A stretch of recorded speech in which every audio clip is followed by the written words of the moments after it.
Advocate Mahmood प्रजा साहब बता रहे हैं कि डॉक्टर रितु सिंह अंदर गई थी और पहला कदम जीत का हो गया है। जो ताले लगे हुए थे वो खुल गए। पहले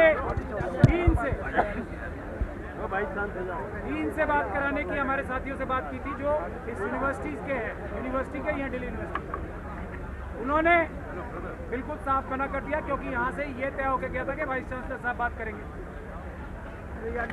लेकिन ये बताया गया कि वाइस चांसलर साहब कहीं ऐसे काम में बिजी हैं वो जो इससे भी बड़ा काम है। इससे बड़ा कौन सा काम हो सकता है ये आप लोग अंदाजा लगा लो। यूनिवर्सिटी में तो बहुत सारे धोखाधड़ी करके टीचर्स रखे जा रहे हैं, पैसे रिश्वत ले गए और ऐसे आरोप लगते आ रहे हैं। अभी रामजस कॉलेज का ही एक बड़ा इशू भी सामने आया है, तो वो इससे मजबूत और इससे ज़रूरी काम होगा उनके लिए, चलिए मान लेते हैं। लेकिन इन लोगों की डिमांड पर जो हम लोगों ने कहा था कि कम से कम रिटर्न में चिट्ठी तो दिखाएं कि वाइस चांसलर साहब ने इनको पावर दी है जो बात कर रहे हैं, तो वो भी दिखाई गई। ये भी अम्बेडकर वादियों की बड़ी जीत है। वाइस चांसलर साहब की चिट्ठी इनको दिखाई गई कि ये तीन ऑथोराइज हैं वाइस चांसलर साहब के द्वारा। तीसरी चीज़ मांगे जो हमारी हैं, डॉक्टर रितु अपनी लड़ाई नहीं लड़ रहे। ये समझने और समझाने वाली बात है। हमारे बहुत से भाई ये रवि भाई चंद्रशेखर ने भी और भाई नौटियाल साहब ने भी मुझे बताया था कि बहुत सारे लोग ये बोल रहे हैं कि डॉक्टर रितु को ये बोलो कि नौकरी ले लेना, अपना क्यों करियर खराब कर रही। लेकिन इसीलिए हम इसे सैल्यूट करते हैं कि ये कह रही है मेरी जिंदगी तो उन्होंने खराब कर दी। मैं अपने भाई बहन जो इतनी मुश्किल से पढ़ाई लिखाई करके प्रोफेसर बनते हैं, नौकरियां हासिल करते हैं, उनकी ज़िंदगी खराब नहीं होनी चाहिए। ये नौकरी की नहीं, न्याय की लड़ाई।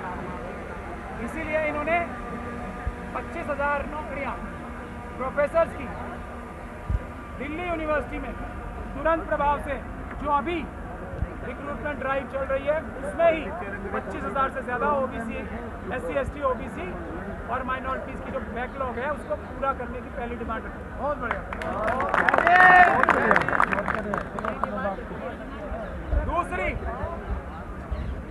दूसरी डिमांड ये है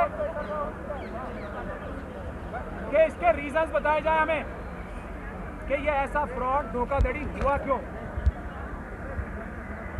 ये हजारों नौकरियां जो दिल्ली यूनिवर्सिटी में लूट ली गई, ये वो लुटी क्यों, ये रीजन बताया जाए। तीसरी सविता रॉय और रजिस्ट्रार साहब को तुरंत सस्पेंड किया जाए, वो तो इनके हाथ में है ना। और वो कोई मैटर सब्सिडीज भी नहीं है, किसी अदालत में वो मैटर पेंडिंग नहीं है। ये भी जेन्युइन डिमांड है। जिस व्यक्तियों के खिलाफ, जिन व्यक्तियों के खिलाफ फर्जीवाड़ा करके, झूठे सिग्नेचर करके, नकली डॉक्यूमेंट बना के कार्रवाई की है, वो इतने बड़े अपराधी हैं। क्या उन्हें दिल्ली यूनिवर्सिटी जैसे बड़ी यूनिवर्सिटी में प्रिंसिपल और रजिस्ट्रार ने कहा है? नहीं। ये डिमांड रखी गई। उसके बाद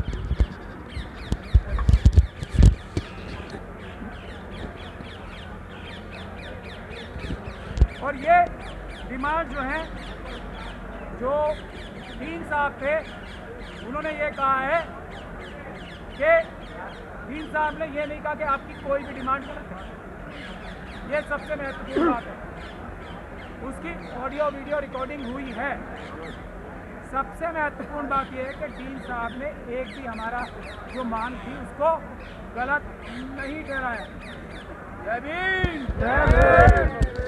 और आखिर में ये कहा है कि आप हमें कुछ समय की मोहलत दो, हम वाइस चांसलर साहब से बात करके अभी इस पर क्या हम कार्रवाई करेंगे आपको अभी बताएंगे।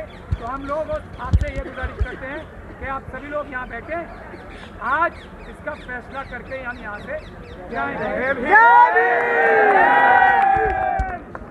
तो ये बताया है एडवोकेट महमूद प्रजा साहब ने कि यहाँ हमें वेट करना होगा, थोड़ा वेट करना होगा।